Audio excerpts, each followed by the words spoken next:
Students, मैं S Srivastava Sardar Singh convent inter college से।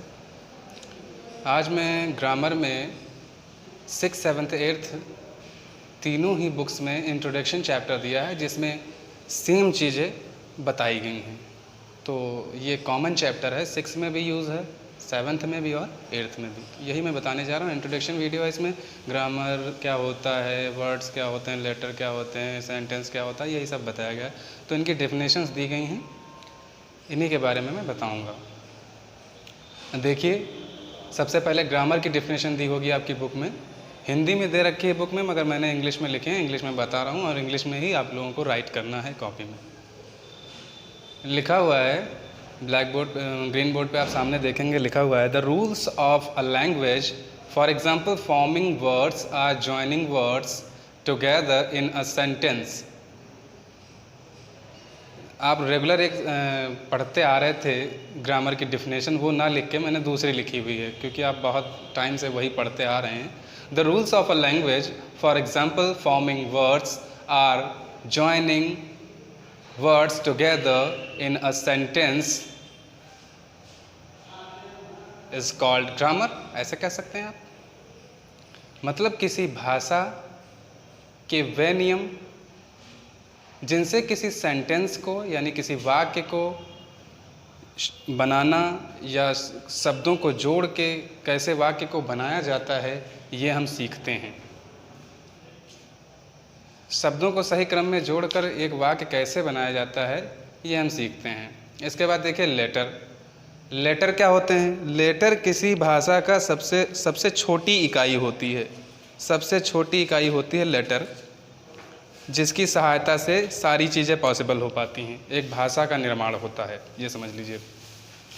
तो the smallest unit of any language is called letter. भाषा की सबसे छोटी इकाई को वर्ण कहते हैं। इंग्लिश में लेटर को क्या बोलते हैं? वर्ण या अक्षर। तो एग्जाम्पल में नीचे मैंने लिख रखे हैं ABCD, A to Z, ये सभी क्या हैं? लेटर्स हैं। क्या हैं? लेटर्स। हिंदी में आप लोगों ने पढ़ा होगा आ ई इस तरीके से, और इंग्लिश में होते हैं ABCD इस तरीके से Z तक। 26 लेटर होते हैं टोटल। इसके बाद देखेंगे वर्ड्स। लेटर्स से जोड़कर हम वर्ड बनाते हैं। वर्ड बनते हैं, उनकी कोई मीनिंग होती है, तभी वर्ड कहलाते हैं। लेटर्स को ऐसे क्रम में जोड़ा जाता है, ऐसे समुचित क्रम में जोड़ा जाता है जिनसे उनका कोई अर्थ निकले। अगर अर्थ निकल रहा है तो इसका मतलब वो वर्ड है। वर्ड का मतलब होता है शब्द।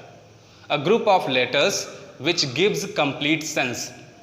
शब्दों का ऐसा समूह, परिभाषा से भी यही पता चल रहा है, शब्दों का ऐसा समूह जिससे कोई सेंस निकलता हो, जिसका कोई अर्थ हो। जैसे लिखा हुआ है एग्जाम्पल में बॉय, BOY, 3 लेटर हैं इसमें, आपने देखा 3 लेटर हैं इसमें, 3 लेटर्स, BOY। तीनों लेटर्स को ऐसे जोड़ा गया है कि इसका मतलब निकल रहा है लड़का। इसका मतलब क्या निकल रहा है? लड़का। तो इसका मतलब ये वर्ड है। इसी तरीके से लिखा हुआ है गर्ल, इसमें 4 लेटर्स हैं, 4 लेटर हैं, 4 शब्द, 4 अक्षर हैं, GIRL। इसी तरीके से बुक दिया है, बुक में 4 अक्षर हैं, BOOK। इन सभी की मीनिंग निकल रही है। गर्ल मीन्स लड़की होता है, बुक मीन्स किताब होती है। इस तरीके से बहुत सारे वर्ड्स हैं जिनकी मीनिंग होती है, वो सभी वर्ड कहलाते हैं। इसके बाद देखिए सेंटेंस। सेंटेंस की क्या परिभाषा होती है? A group of words which gives complete sense.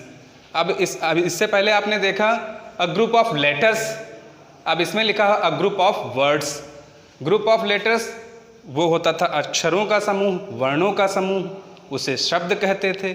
और ये होता है शब्दों का समूह, शब्दों का समूह, और इसे क्या कहते हैं? वाक्य कहते हैं, सेंटेंस कहते हैं। ये शब्दों को जोड़कर बनाया जाता है। शब्दों का समुचित क्रम होता है जिसका कोई अर्थ निकलता है। A group of words which gives complete sense. शब्दों का ऐसा समूह जिसका कोई अर्थ हो, जिसका कोई सेंस हो, जिसका कोई कंप्लीट अर्थ निकलता हो, उसे हम सेंटेंस कहते हैं। जैसे नीचे लिखा हुआ एग्जाम्पल में, Rajesh is a good man. Rajesh एक शब्द है, इज एक शब्द है, आ भी यहाँ पर एक शब्द है, लेटर तो है ही, इसके अलावा एक शब्द भी है क्योंकि इसका मतलब निकल रहा है यहाँ पर अ मीन्स एक, इसलिए एक कंप्लीट वर्ड है ये। फिर गुड, फिर मैन, ये सभी पांचों एक एक शब्द हैं। तो इन शब्दों का ऐसे क्रम में रखा गया है जिसका कोई अर्थ निकल रहा है। अर्थ क्या निकल रहा है? राजेश एक अच्छा आदमी है, इसलिए ये क्या है? एक सेंटेंस है। तो इस तरीके से आपने देखा कुछ परिभाषाएं लिखी हैं ग्रामर की, लेटर की, वर्ड की, सेंटेंस की। इनको आप अपनी कॉपी में राइट करिएगा। इंट्रोडक्शन वीडियो है ये। 6th, 7th, 8th सभी जितनी तीनों किताबें हैं, तीनों किताबों में यही चैप्टर है, उनमें यही चीज़ें दी गई हैं। तो 6th, 7th, 8th तीनों क्लास के बच्चे इसको ग्रामर की कॉपी में स्टार्टिंग में ही जैसा लिखा गया है ऐसे ही नोट कर लीजिएगा। देखिए अभी मैं पढ़ा रहा था आपको sentence parts and it's kind. देखिए सेंटेंस क्या होता है? Sentence a group of words which makes a complete sense. इससे पहले मैंने बताया कि शब्दों के उचित क्रम को, सही क्रम को, जिससे कोई अर्थ निकले उसे सेंटेंस कहते हैं। उसी की इंग्लिश में लिखी हुई है definition, a group of words which makes a complete sense. A group of words शब्दों का वह समूह, विच जो कि मेक्स मीन्स देता है, अ कंप्लीट सेंस एक पूर्ण अर्थ। एग्जाम्पल देखिए, Ram is a good boy. Ram एक अच्छा लड़का है, इसका अर्थ निकला राम एक वर्ड है, इज़ एक वर्ड है, अ गुड बॉय ये सभी वर्ड हैं। इन सभी वर्ड्स को क्रम में रख कर एक सेंटेंस बनाया गया है जिसका अर्थ निकल रहा है राम एक अच्छा लड़का है। इसका मतलब ये सेंटेंस है।